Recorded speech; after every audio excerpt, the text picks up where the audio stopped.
When you removed the headlines in July 2014, the prosecution had already begun. I remember giving you warnings about being careful with your walk, how I had narrowly escaped a few incidents myself.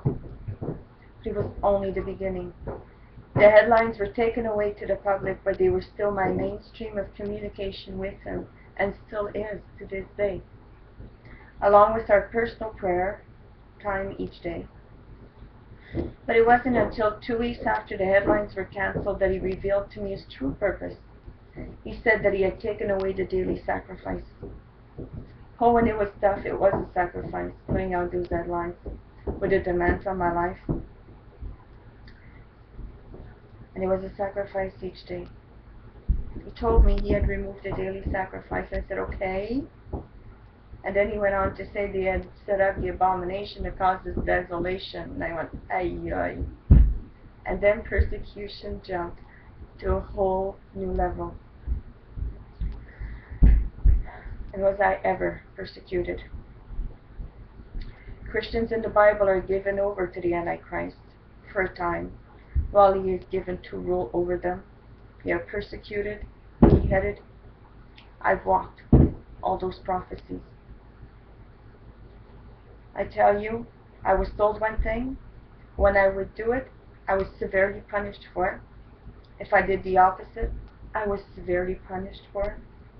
So much so that I didn't know right from wrong anymore. I wept more often than I ate. My husband was discouraged often. He was resenting my relationship with the Lord. He was resenting what it was doing to me.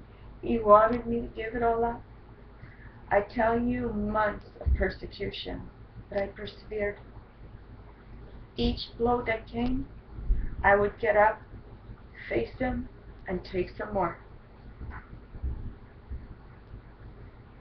Please keep in mind that this is the testimony that he wants me to give. What it was like under a hard ruler. Perhaps it was my own fault. I don't know. I should follow script. But here it is. I was beat up. I was taken up into visions where he would just take my mind and take me up, regardless of where I was. He would take it over and he would bring me into a vision. I was whipped. I was prosecuted. I was kicked in the stomach. I was slapped in the face. And no matter how hard I tried to find the answers, he wouldn't give them to me. I had to find them for myself. I wasn't permitted to watch Anna or Lively or anyone else. I had to keep to the headlines and the titles of the videos that he chose and placed into my feed. And then I would get the other Jesus too, that was full of love and compassion, that would place a covering, a bandage on the wounds, and then it would begin all over again. I gained weight. I was consumed with fire, hot flashes. I couldn't stand it at times. It was so strong. And when I cried out to him once, he said, "It's a body, not a crematorium." I said, "Exactly, Lord." But the heat waves still continued and the weight still continued to come on. I've been Israel. I've been Israel. Of course, as descendants of Jacob, who was named Israel, we are spiritually Israel. As Israel, I've been stuck in a war. I've been pillaged, raped. Not in the sense of rape of what you think, but in the sense that he wanted me to live and to know what rape was. I assure you, it wasn't physical. It was in the way he wanted me to live that prophecy. I was surrounded by enemies, family and friends that stayed away like I had the plague, and I've had the plagues of the Bible, all of them, trust me. I've been a cup of trembling before him, and in front of all the tasks he would ask of me, and in front of his enemies, then he would punish me for it. But I tried to obey, and it didn't matter. I was punished regardless. They were months of darkness. I went through a 6-day war with him. We had peace talks. No matter how much I cried for peace, I cried for him to end the prosecution and the oppression. He wouldn't grant it. I always screwed up, and he had to bring back the Antichrist. I was a reporter on the front lines, life is tough on the front lines, and I was forced to leave it all. I've not only been Israel, I've been the Antichrist, and all those times I fought with him and was against him. I've been a false prophet. When he would reveal something to me, then he would turn it all around, because he would say it wasn't the right time or the right moment. And people would say, didn't he say something would happen? Well, things didn't happen. Well, not in the physical, but people could tell the difference. I've been Babylon, and I've fallen. He took me down, and I burned. Big time I burned. And in order for Babylon to fall, I was asked to let go of it all. One thing at a time, I was asked to let it go. And I had to, or face more prosecution. And judgment came one day, and it was terrible, until I let go of things. And then peace was found again, for a brief time. I've been the whore of Babylon, bloodstained, guilty with the blood of the saints. I've been the Jew who fornicated with the world. My flesh was given unto the animals of sacrifice. I've worshipped the beast. I've had the mark of the beast. I've been placed in quarantine. I've been exiled for weeks on end, with only him, alone with him. I've been stung by the locusts that came out of the bottomless pit, and I've carried the sores for 5 months. Been crabby with it too, you can ask my husband. And burning in the fires of hell, or the lake of fire, for 5 long months with those hot flashes. And it's very suffering hardship. I've been one of the end-time witnesses that died and laid in the streets for 3 days, and with the other witness that was Jesus himself. He was the second witness. I was Jonah. I refused to give messages. He sent me in the hole for 3 days. Then I pouted. I've been Daniel, and I've lived those prophecies too. I've been Lot, and I've been a statue of salt. Then I was the virgin in Revelation 12 that gave birth to the man-child as he was caught up to the throne of God. I've been Eve, I tell you. I've been Sarah. I've been a Nephilim, a giant full of puffed-up doctrines.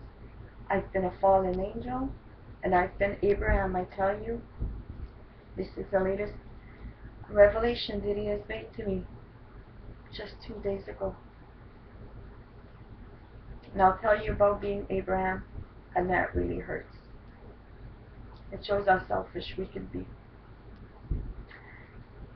At the beginning of the summer, he asked me if I wanted to save my family, that I was to baptize them. They all agreed. All were baptized except one of my sons. He turned me down. Not only did he turn me down, he cast me out of his life. I'm sorry.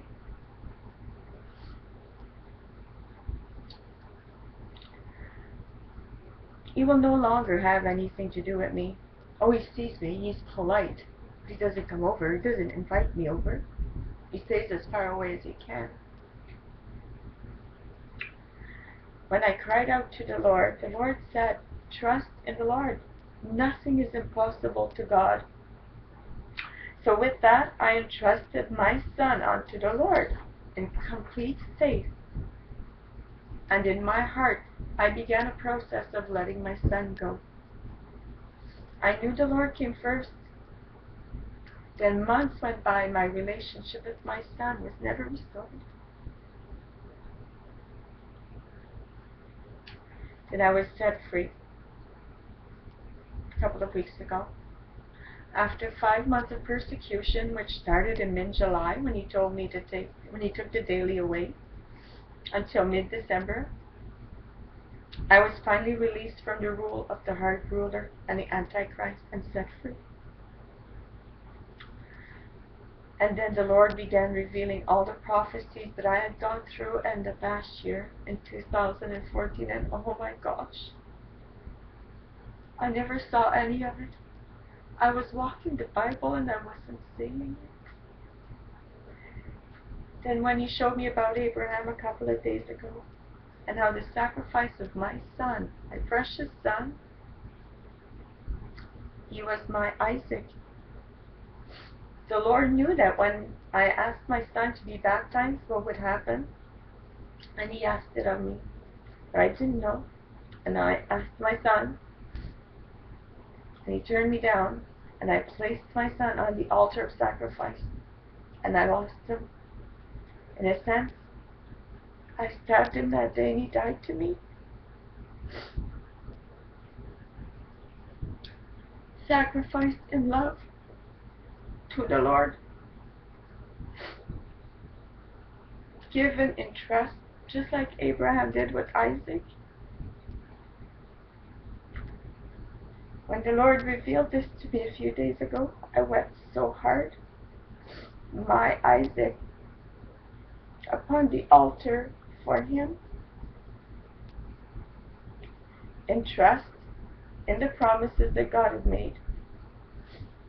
And when the Lord reminded me of the trust, I remembered months ago when He said, "To God all is possible, and in trust I let my son go, giving him over." Oh, I wept often over my son. During all those months of persecution and pain, I would remind the Lord how much I'd given up for Him, yet all I was getting in return was pain and oppression, condemnation.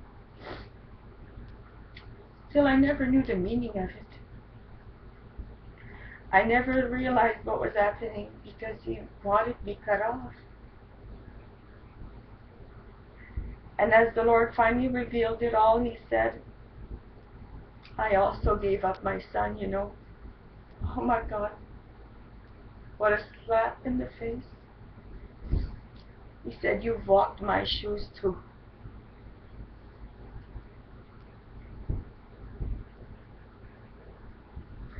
Then I really wept. I'd walked Abraham's shoes, and I had walked the Lord's shoes. Not Jesus Christ, but God. Then I really, really wept. How selfish I had been in all of those months. I never once thought of Abraham or God. I just felt my own pain. And in my pain, He reminded me of the one difference. His son was the perfect sacrifice, and because of it, Isaac could be saved, and so would be my son. Now there's love, and there's a key to help forgive these past 6 months, what He put me through. Love and sacrifice. His being entitled to do what He pleases, He's earned it. And it's all in His hands now. He says that now He will also restore, now that we are at the end. He will restore the relationship.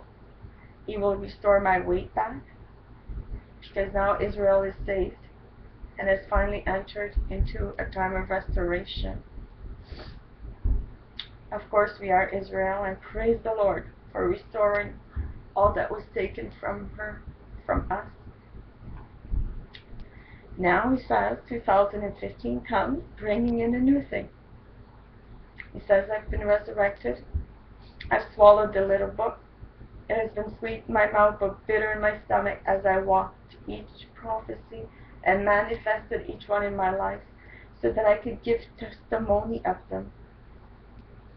And He says that the time of the revealing of the mysteries of God has now been fulfilled, and that in the future I shall now be Moses, and will help bring His people into the promised land.